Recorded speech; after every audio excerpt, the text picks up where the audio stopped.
El 17 de noviembre se celebra el Día Mundial del Prematuro, una fecha que nos recuerda la fortaleza inmensa de los bebés que llegaron al mundo antes de tiempo y de las mamás que lucharon junto a ellos cada día. Hoy tengo el honor de compartir la historia de una mamá que vivió de cerca lo que significa tener a sus hijos en la semana 25 de gestación. Tere, muchísimas gracias por estar con nosotros el día de hoy. Gracias por la invitación. Platícanos un poco de ti. ¿Quién eres? ¿Cuántos años tienes? ¿A qué te dedicas? Me llamo Tere Credi, tengo 32 años y soy diseñadora gráfica. Platícanos un poquito, ¿cómo fue tu embarazo? Mi embarazo fue un poco complicado. Me costó mucho trabajo quedarme embarazada. Me tardé unos 4 años. Pasé por varios procesos de fertilidad, empezando por pastillas y fuimos subiendo poco a poco de intensidad en cada proceso. En inyecciones, inseminación artificial, terminé con in vitro. Tuve 3 abortos. Descubrí que tengo trombofilia. Entonces, a partir del segundo in vitro, me empecé a inyectar Clexane hasta que llegaron los niños. Al principio del embarazo estuvo un poco difícil porque tuve un sangrado. Pensé que los había perdido, pero gracias a Dios todo estuvo bien. Para mantener el embarazo, digamos que para mí era un poco más complicado, entonces fueron un proceso de varias medicinas, varias inyecciones a lo largo del embarazo. Y pues fue eso hasta que di a luz. ¿En qué momento empezaste a sentir que algo no estaba bien con tu embarazo? A las 24 semanas yo seguía trabajando y empecé con un dolor de espalda muy fuerte. Hablé con mi doctor, me dijo ponte en reposo y mañana te veo y nada más me revisan. Me fui a mi casa, me quedé en reposo, me desperté al día siguiente otra vez con mucho dolor de espalda y yo creía que eran cólicos. Después de 1 hora empiezo a caer en la cuenta de que es muy seguido el cólico que aparece y empiezo a creer que pueden ser contracciones. Hablo con mi doctor, me voy directamente a urgencias, llegando ahí me checan, yo ya no sentía tanto dolor en ese momento, entonces cuando te ponen todos los monitores ya no marcaba nada. Me hicieron tacto, me hicieron estudios, análisis, todo y todo salió bien. Entonces me comentó el doctor, pues ya nada más llévatela leve, deja de trabajar y quédate en reposo. Ese día en la noche entro a hacer pipí y siento que algo se va a salir. Tal cual, estoy sintiendo que algo se va a salir.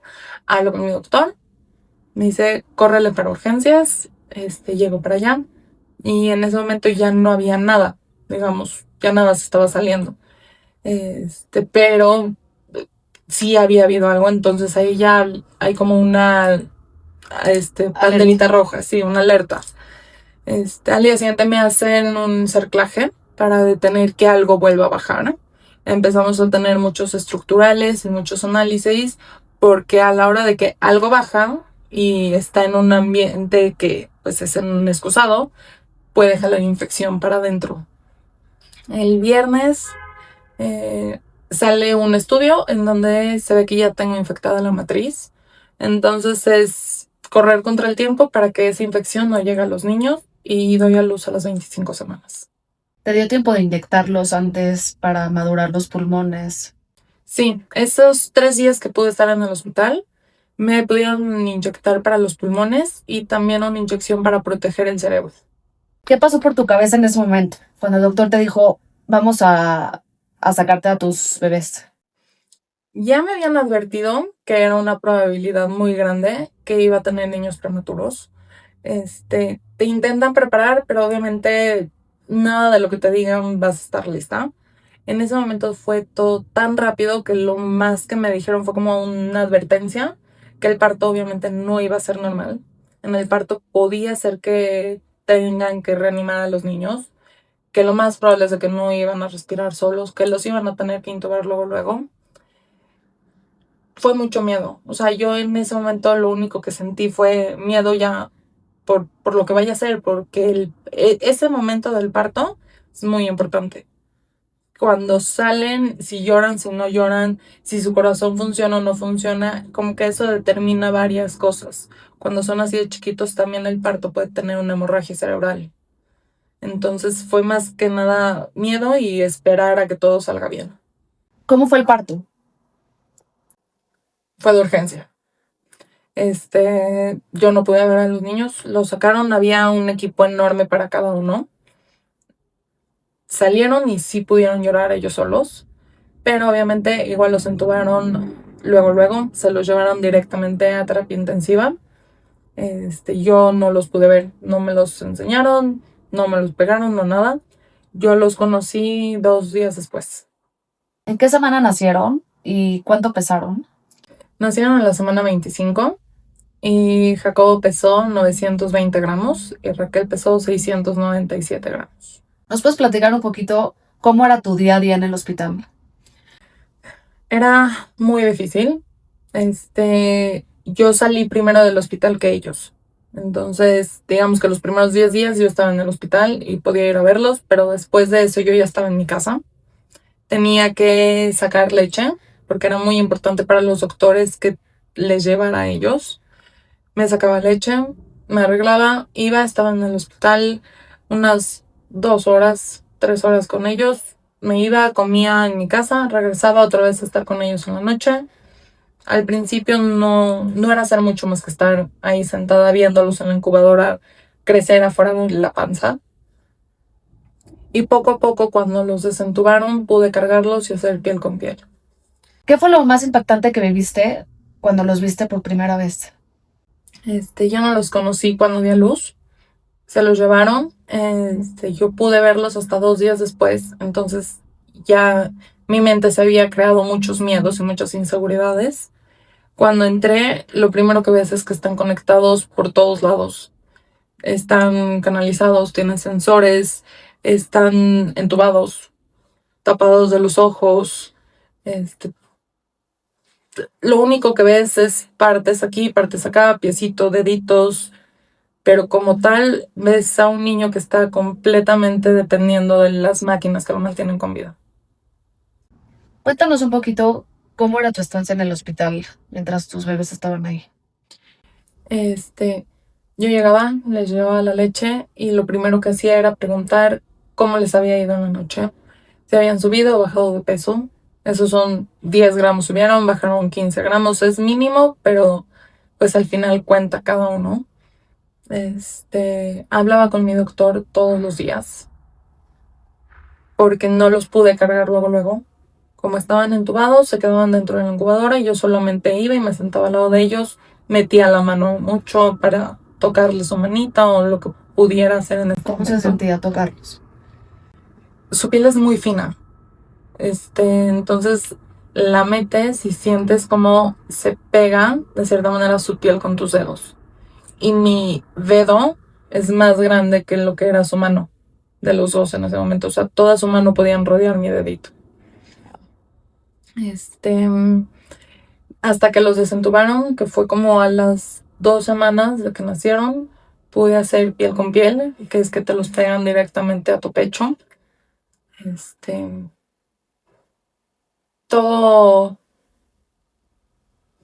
era estar ahí para en el momento que me necesitaran, estar presente. Hablaba con mi doctor de qué era lo que me podía esperar, qué era cada cosa que podían pasar, porque escuchas de un lado que tienen una cirugía, escuchas del otro lado que tienen una complicación y tú solo estás viendo a tus bebés crecer y dices, ¿qué me espera? Él en algún momento me dijo, ahorita están bien. Yo no sé mañana, hoy están bien y hoy damos gracias. Y mañana vemos qué sigue. ¿Y cómo sentías que te diera eso? Las primeras veces que me lo dijo fue muy difícil porque no conoces, no, es una situación completamente nueva para mí. Entonces yo quería saber qué iba a pasar en 1 año, qué iba a pasar en 2 años, si iban a poder hablar, caminar, moverse, tener una vida independiente. O sea, quieres saber a futuro. ¿Por qué? Por todas las inseguridades que sí son probables. Y en ese momento ni un doctor te puede contestar. Te dicen, no sé, puede ser que sí, como puede ser que no. No te quiero decir nada porque lo vas a ir viendo según cómo vaya pasando el momento. Conforme a la marcha. Ajá. ¿Hubo algún momento en el hospital que tengas muy presente hoy en día? Sí, bueno, hay muchísimas cosas que pueden pasar en ese momento. Todo el tiempo escuchas alarmas. Hay alarmas porque se acaba la medicina. Hay alarmas porque algún bebé está desaturando. Hay alarmas hasta si hablas muy fuerte. Hay una alarma que te está diciendo como baja el tono de voz. Las alarmas es algo que se quedan todo el tiempo contigo porque estás sentada ahí 6 horas al día, 7 horas al día, escuchando alarmas todo el tiempo. Otro momento fue cuando ya podía hacer piel con piel.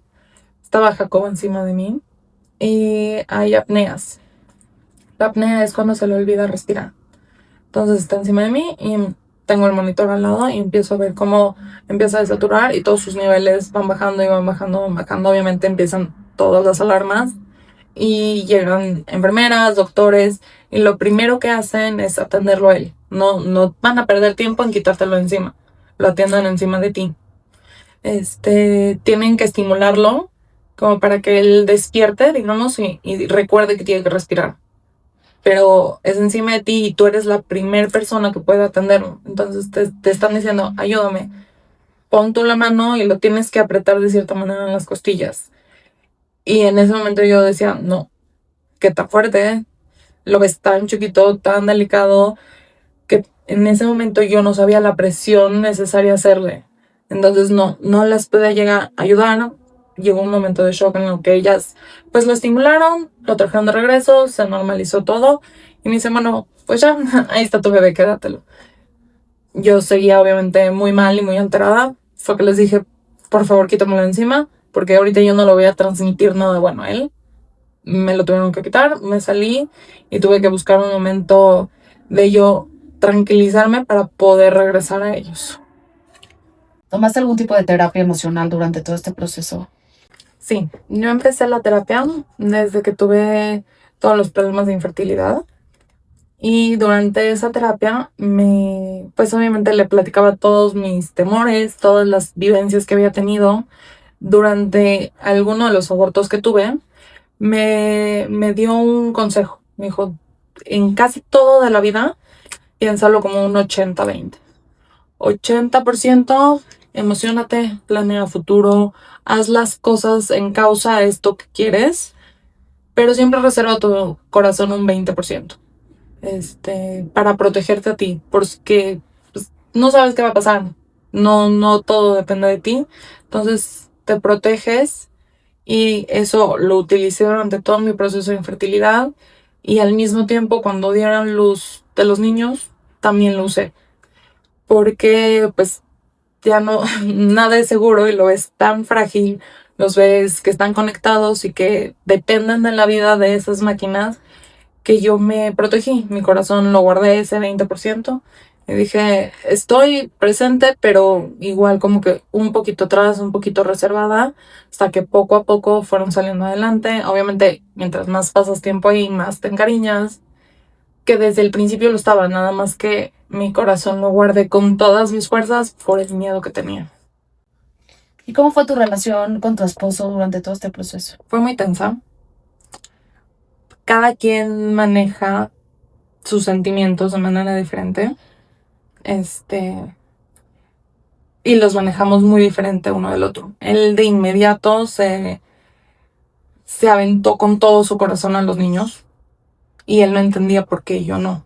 Entonces ahí hubo una tensión muy fuerte en el que no me entendía a mí diciéndome por qué estoy tan tensa, por qué estoy tan alejada, por qué no me siento, tengo ganas de ir a verlos, platicarles, todas las cosas que debería o se supondría que tendría que estar haciendo.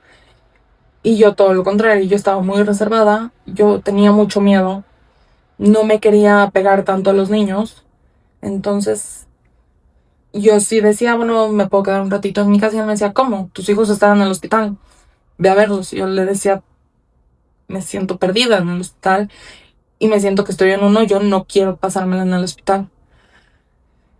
Tuvimos que aprender a respetarnos mutuamente. Tuvimos que hacer compromisos. Él quería que su vida completa fuera en el hospital y yo a veces quería salir a cenar. Él sentía como si estuviera traicionando a sus hijos. Decía, si tu hijo estuviera más grande y estuviera en el hospital, te quedarías a dormir con él. ¿Cómo te vas a ir a cenar? No me puedo quedar a dormir con ellos entonces me tengo que quedar deprimida en mi casa. No es una estancia de 4 días, es una estancia de 100 días en donde él quería frenar la vida y yo decía, bueno, no por completo, necesito hacer otra cosa porque me va a consumir. Nos tardamos mucho en llegar a ese punto. Tuvimos que ir a trabajarlo con una terapeuta. Llegamos cada quien a un punto medio. No fue todo lo que yo dije, no fue todo lo que él dijo.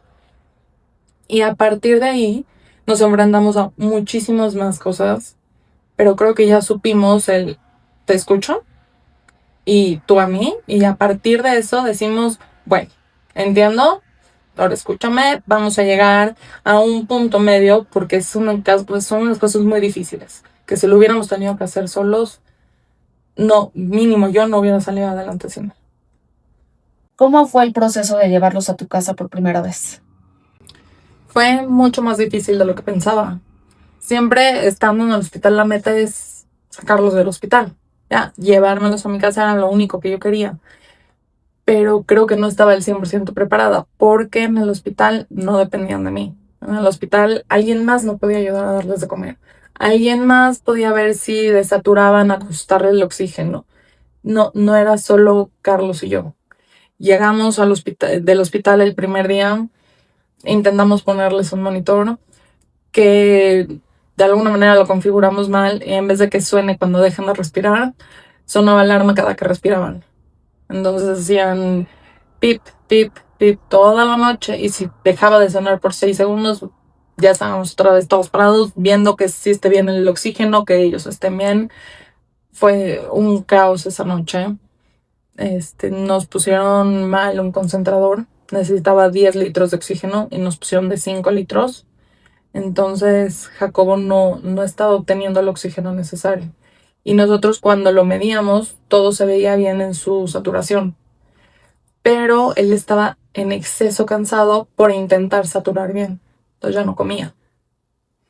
Ya cuando llegamos al hospital 2 días después y le ponen el flujo de oxígeno necesario, fue cuando vimos que comió y se quedó dormido. Ya porque nos dijeron, seguramente tu concentrador no sirve. Te vas enfrentando a estas pruebas cada día que dices, wow, o sea, en el hospital era como una burbuja y ahora sí llegas a la vida real en donde de ti depende si comen, de ti depende las medicinas, de ti depende que sí estén oxigenando y que sí esté todo su alrededor bien. ¿Cuánto tiempo en total estuvieron en la incubadora? En incubadora como tal, estuvieron unos dos meses o un poquito más. Hay diferencia entre terapia intensiva y terapia media.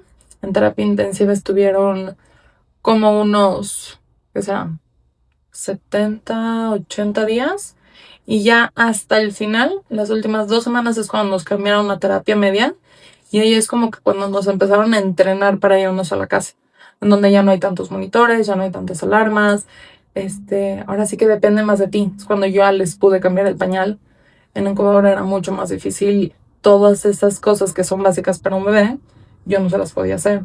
Y ya en terapia media te empiezan a aventar como, vas, ahora sí, empiézalo a hacer tú. Y en total estuvimos 100 días en el hospital. ¿Cómo era su alimentación estando en la incubadora? Al principio no comían, o sea, no tenían leche materna, que es lo que todo bebé tiene al inicio.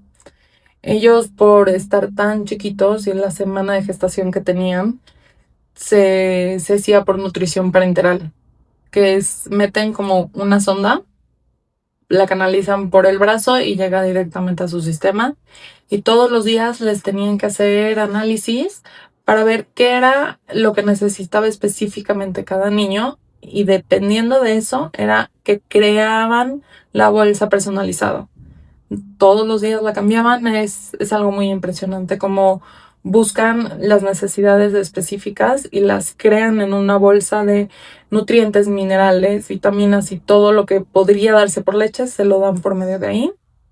Después de, ¿qué será? Como a los 2 meses empezamos, bueno, un poquito antes, empezamos con leche materna. Obviamente seguíamos con la nutrición parenteral y empezamos poco a poco a cambiar, bajar la nutrición y subir la leche.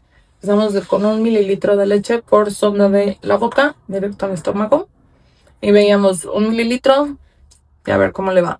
Mañana intentamos 2 mililitros, si a él le cayó bien, si todo está bien. Conforme iba subiendo la leche, fuimos dejando ya para siempre la nutrición.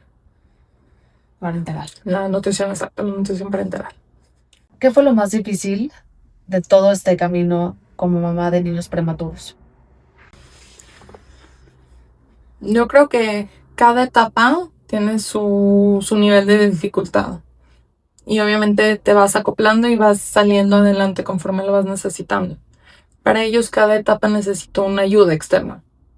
Para aprender a sostener la cabeza, estuvimos en terapia de neurodesarrollo y ahí fueron aprendiendo a sostener la cabeza, sentarse, gatear y caminar.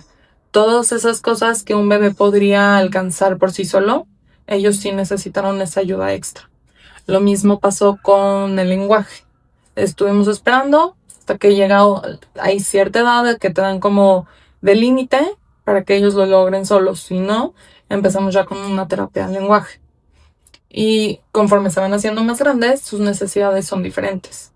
Ahorita tienen 6 años y su necesidad como cambió y ahorita están teniendo una terapia neuropsicológica en donde los ayudan en ciertas áreas de lectoescritura, de mate, que es nada más ese empujoncito para salir adelante. Tienen también fisioterapia, que es para subir su masa muscular, para su coordinación y su equilibrio, que no está mal, pero es nada más ese empujón extra que necesitan.